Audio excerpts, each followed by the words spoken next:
নমস্কার বন্ধুরা, আজকে আমাদের রেসিপি আলু পটল আর কুমড়োর ডালনা।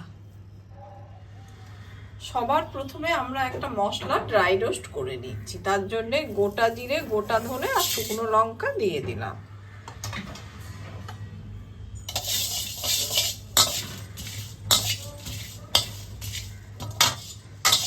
মশলা থেকে যখন একটা সুন্দর গন্ধ বেরোবে আর সেই সঙ্গে একটা চটপটে আওয়াজ হবে, তখনই জানবেন যে মশলাটা পুরোপুরি ড্রাই রোস্ট হয়ে গেছে।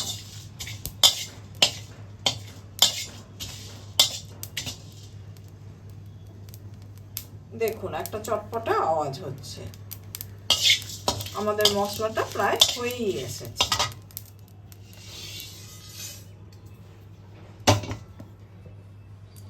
কড়াইতে সর্ষের তেল ঢেলে নিলাম। কড়াইতে তেলটা আমাদের গরম হয়ে গেছে। আমি কিছুটা পাঁচফোড়ন দিয়ে দিলাম, একটা তেজপাতা আর শুকনো লঙ্কা দিয়ে দিচ্ছি।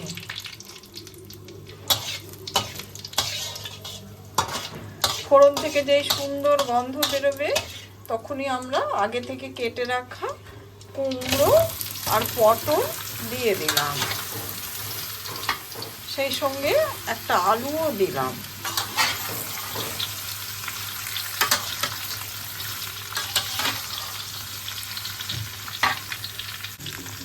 এবার আমি কিছুটা হলুদ দিয়ে দিলাম।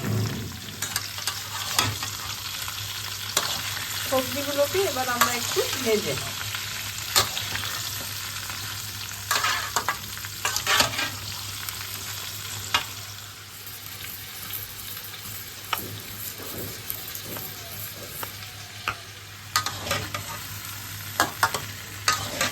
এদিকে সবজিগুলো আমার প্রায় ভাজা হয়ে এসেছে। এবার আমি আদা বাটা দিয়ে দিচ্ছি।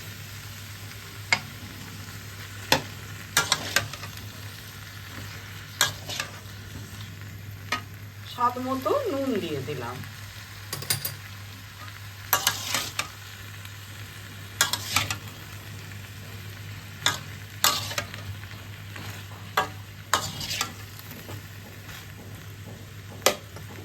এবার এটাকে আমরা ঢাকা দিয়ে বসাবো। ঢাকা খুলে আমরা একটু নাড়াচাড়া করে দিচ্ছি। আবার আমি ঢাকা দিয়ে দিচ্ছি। আমি ঢাকাটা খুলে দিয়েছি। এবার অল্প একটু জল দিয়ে দিচ্ছি সবজিটা সেদ্ধ হওয়ার জন্য। হালকা হাতে একটু নাড়াচাড়া।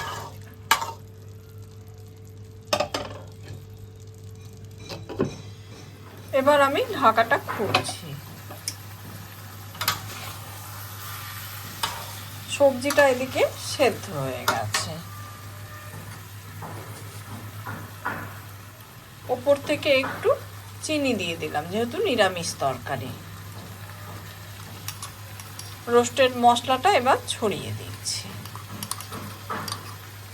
সেই সঙ্গে 1 চামচ ঘি দিয়ে দিলাম। রান্নাটা আমার পুরোপুরি হয়ে গেছে। একটু হালকা নাড়াচাড়া করে দিচ্ছি, দিয়ে এবার ঢাকা দিয়ে দিচ্ছি, যেহেতু ঘি দিয়েছি, আর গ্যাসটা অফ করে দিচ্ছি। এবার আমি ঢাকাটা খুলছি। সম্পূর্ণ এই নিরামিষ তরকারিটা আপনি সকালে জল খাবারে লুচি দিয়ে খেতে পারেন বা পরোটা দিয়েও খেতে পারেন। আমার এই রেসিপিটা যদি ভালো লাগে, লাইক, শেয়ার, কমেন্ট আর সাবস্ক্রাইব করতে ভুলবেন না আমার চ্যানেলটা।